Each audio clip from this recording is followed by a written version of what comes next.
Dance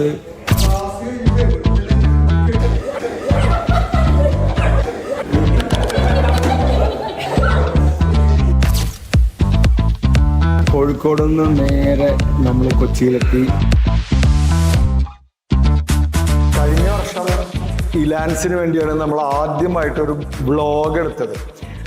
അതിലെ ഒരു video ആയിരുന്നു അച്ഛൻ ഉരുകുന്നത്. കണ്ടിട്ടുണ്ടോ?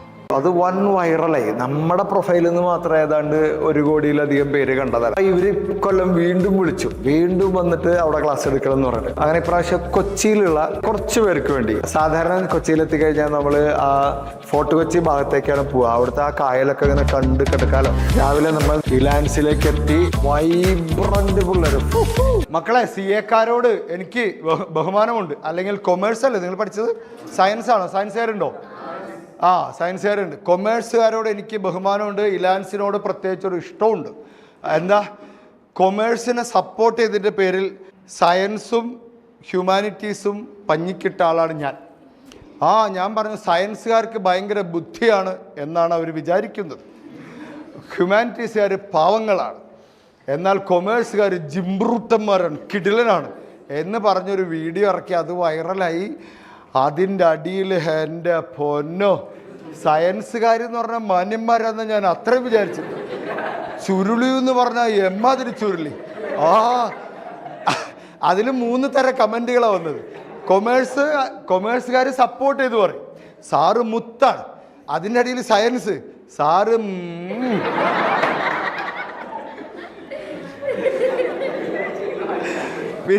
പിന്നെ സയൻസിന് വേട്ട. നമ്മളെല്ലാ ദിവസവും സ്വന്തം അച്ഛനെ ഓർക്കൂലല്ലോ. പക്ഷേ ഹ്യൂമാനിറ്റീസുകാരുടെ കമന്റ് വായിച്ചാൽ ഞാൻ ഓർക്കും. കൊമേഴ്സുകാരെ സപ്പോർട്ട് ചെയ്തിട്ട് പറഞ്ഞു. അപ്പൊ പിന്നെ എത്ര കോളല്ലേ കൊമേഴ്സ് അസോസിയേഷൻ ഉദ്ഘാടനം. അപ്പൊ സയൻസിന്റെ ഭീഷണി. സയൻസ് ഹ്യൂമാനിറ്റീസ് കൂടി എന്നെ എറിക്കയറ്റുന്നു, കൊമേഴ്സ് പിടിച്ചു വലിക്കുന്നു. ഇലാൻസിലുള്ള ഒരു വീഡിയോ ആണ്. ശരിക്കൊരു ബ്രേക്ക് എന്ന് ആരെങ്കിലും കണ്ടിരുന്നു? അച്ഛനെ കുറിച്ച് പറയുന്ന അത് ഇലാൻസിൽ വെച്ച് 1 കോടി വ്യൂ, 1 കോടി 10 മില്യൺ വ്യൂസ് നമ്മളതിൽ മാത്രം ഉണ്ട് അല്ലേ? അത് 10 മില്യൺ പോരാ തോന്നുന്നു. പഠന രീതികളൊക്കെ ഇഷ്ടമുണ്ടോ? Very good, very good. നിങ്ങൾക്ക് ഇഷ്ടമുള്ളൊരു കുറച്ച് അധ്യാപകരുടെ പേരൊക്കെ പറഞ്ഞേ. അക്ഷയ് സാർ. കണ്ടാ, നിങ്ങൾ സത്യസന്ധരാണ്. സാധാരണ പിള്ളേർ എന്താ ചെയ്യുക, ഇങ്ങനെ ഫേവറേറ്റ് ടീച്ചറെ കുറിച്ച് ചോദിച്ചാൽ ഇപ്പോൾ ഇവിടെ ആരോ ഉള്ളൂ എന്ന് ചോദിക്കും. മറിയ മേസ്. എന്താ കാരണം? അതിവിടെ ഉണ്ട്. അപ്പൊ ശരിക്കും ആരാ? വേറെ മിസ് അതിവിടെ ഇല്ലല്ലോ എന്ന് പറയുന്ന പോലെ ഈ പ്രായത്തിലുള്ള കുട്ടികളുടെ അഭിരുചികൾ അറിഞ്ഞ് പഠിപ്പിക്കാൻ എന്നൊക്കെ പറയുന്നത്, പ്രത്യേകിച്ച് CA, CMA, ACC അല്ലേ, ACCA കോഴ്സൊക്കെ അവരെങ്ങനെ ഇരുത്തി പഠിപ്പിക്കാന്നൊക്കെ ഉള്ളതേ ഈ ബാധ കയറിയ ചില അധ്യാപകർക്കേ പറ്റുള്ളൂ. കഴിഞ്ഞ പ്രാവശ്യം റിസൾട്ട് എങ്ങനെ ഉണ്ടായിരുന്നു? എത്ര? 1000+, 1000-ഓളം സ്റ്റുഡൻസ് പാസ്സായി ഇലാൻസിലെ. 1000-ലധികം. അതൊരു റെക്കോർഡാണ് അല്ലേ? എക്സലന്റ്.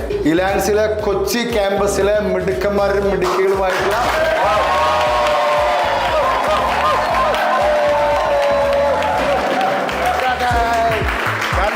അത് കഴിഞ്ഞ് നേരെ രാത്രി നമ്മൾ കോഴിക്കോട്ടേക്ക് തിരിച്ചെത്തി. നാളെ കോഴിക്കോടത്തെ ബ്രാഞ്ചിലെ കുട്ടികളെ വീണ്ടും കാണും.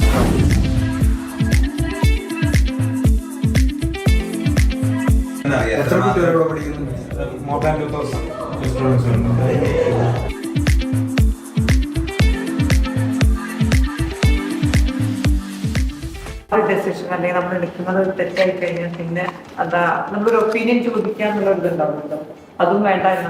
അല്ലല്ല, don't take right decision, make a decision take a decision and make it right. Right on wrong decision ഇല്ലല്ലോ. ഇത് ശരിയാവോ തെറ്റാവോ, ശരിയാവോ തെറ്റാവോ, നടക്കോ പറ്റോ പറ്റില്ലേ, ഇത് ആലോചിച്ചുകൊണ്ടിരുന്ന ചെയ്യൂല, നടക്കൂല. റൈറ്റ് ഡിസിഷൻ റൈറ്റ് ടൈമിങ്ങിന് വേണ്ടി വെയിറ്റ് ചെയ്യരുത്. Take a decision, make it right. തീരുമാനം എടുക്കുക, അത് ശരിയാക്കി മാറ്റുക. വെറുതെ പോകുമ്പോൾ ശരിയായിക്കോളും, നടക്കുമ്പോൾ തെളിയുന്നതാണ് വഴി. നാളെ വന്നോളൂ. അങ്ങനെ തന്നെയാണ് നമ്മുടെ ജീവിതത്തിൽ എന്തും എടുത്തിട്ടുണ്ടാവുള്ളൂ. എന്തെങ്കിലുമൊക്കെ നഷ്ടപ്പെട്ടാലേ എന്തെങ്കിലുമൊക്കെ നേടാൻ പറ്റുള്ളൂ. എപ്പോഴും നമുക്ക് ചോയ്സ് ഉണ്ടാവും. ഒരു തീരുമാനം എടുക്കുക. ഈ കമ്പനിയിൽ ജോയിൻ ചെയ്യാൻ തീരുമാനിച്ചാൽ നമ്മൾ ഒഴിവാക്കേണ്ട 2-3 കാര്യങ്ങൾ വേറെ ഉണ്ടാവും. നമ്മുടെ ജീവിതത്തിന് ഒരു ഗതികേട് എന്താ വെച്ചാൽ എല്ലാം കൂടി ഒരുമിച്ചേ പറ്റുള്ളൂ. ഗൾഫിലേക്ക് വിസ, കല്യാണം, ഇവിടെ ജോലി, അവിടെ താലികെട്ട്, ഇവിടെ ജോലി, അവിടെ ജോലി, ഇവിടെ വിസ. അത് രണ്ടെണ്ണം നമ്മൾ ഒഴിവാക്കേണ്ടി വരും. ഇതെങ്ങനെ മനസ്സിലാവും? ഇത് കറക്റ്റ് ഡിസിഷൻ ആണെന്ന് എങ്ങനെ മനസ്സിലാവും? ജീവിതം മുന്നോട്ട് പോകുമ്പോൾ മനസ്സിലാവും. അങ്ങനെയല്ലേ എപ്പോഴും? അല്ലാതെ അതുകൊണ്ട് എല്ലാം ശരിയായി ഒരു ഐഡിയൽ കണ്ടീഷൻ എന്ന് പറഞ്ഞ സാധനം ഇല്ല. Make it your ideal condition അല്ലേ? അങ്ങനെയല്ലേ നമ്മൾ പഠിക്കുകയും ചെയ്യുള്ളൂ. നിങ്ങൾക്ക് അങ്ങനെ ഉണ്ടായിട്ടുണ്ടോ? അനുഭവം ഉണ്ടായിട്ടുണ്ടോ? കുറേ കാര്യങ്ങൾ പിന്നെ ഇറങ്ങിയപ്പോഴാണ് മനസ്സിലായത് ഇത് ശരിയായിരുന്നു അല്ലെങ്കിൽ തെറ്റായിരുന്നു. തെറ്റിക്കോട്ടെ ശരിയായിക്കോട്ടെ, ഒരു തീരുമാനം എടുക്കുക.